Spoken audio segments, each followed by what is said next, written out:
Sir, നമ്മൾ ഒരുപാട് news കാണുന്നുണ്ട്. വർക്കൗട്ട് ചെയ്തുകൊണ്ടിരിക്കുക കുറെ പേര് കുഴഞ്ഞു വീണ് മരിച്ചു, ഹാർട്ട് അറ്റാക്ക് സംഭവിച്ചു. ഈ എക്സസൈസും ഇത്തരം പ്രശ്നങ്ങൾക്ക് എന്തെങ്കിലും ബന്ധമുണ്ടോ? ആക്ച്വലി ഇങ്ങനെയുള്ള വാർത്തകൾക്ക് കൂടുതൽ അറ്റൻഷൻ നമുക്ക് കിട്ടുന്നു എന്ന് പറയുന്നതാണ് എൻ്റെ ശരി. സാധാരണ വളരെ യങ് ആയിട്ടുള്ള ആൾക്കാരെ ഈ ജിമ്മിലൊക്കെ പെട്ടെന്ന് കുഴഞ്ഞു വീണ് മരിക്കുന്നു, അല്ലെങ്കിൽ സഡൻ കാർഡിയക് ഡെത്ത് സംഭവിക്കുന്നു. ഇങ്ങനെയുള്ളതൊക്കെ ഈ ഒരു പ്രീ എക്സിസ്റ്റിംഗ് ആയിട്ടുള്ള എന്തെങ്കിലും ഒരു കാർഡിയക് കണ്ടീഷൻ ഉണ്ടാവാം.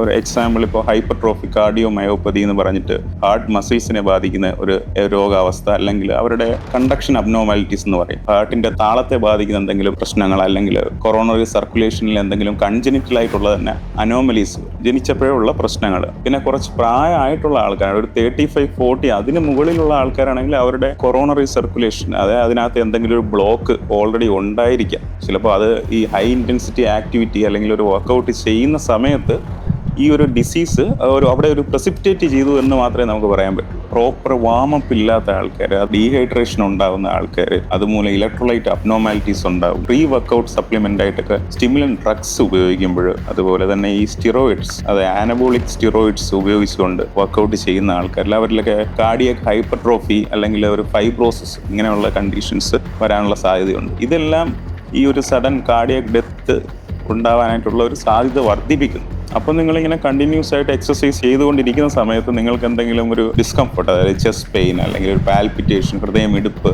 അല്ലെങ്കിൽ ചെറുതായിട്ട് ശ്വാസം മുട്ടുന്നു, അങ്ങനെ എന്തെങ്കിലും തോന്നുന്നുണ്ടെങ്കിൽ അത് ചിലപ്പോൾ ഒരു വാർണിംഗ് സൈൻ ആയിരിക്കും നമ്മുടെ ബോഡി തരുന്നത്. അപ്പം നമ്മൾ അത് സ്റ്റോപ്പ് ചെയ്യുക, റെസ്റ്റ് എടുക്കുക. അത് വീണ്ടും വീണ്ടും റിപ്പീറ്റഡ് ആയിട്ട് ഇങ്ങനെ വന്നുകൊണ്ടിരിക്കുന്നു എന്ന് തോന്നുന്നുണ്ടെങ്കിൽ അതൊരു കൺസേൺഡ് സ്പെഷ്യലിസ്റ്റിനെ കാണുക, അതിൻ്റെ ഒരു ഫർദർ ഇവാലുവേഷൻ നടത്തുക.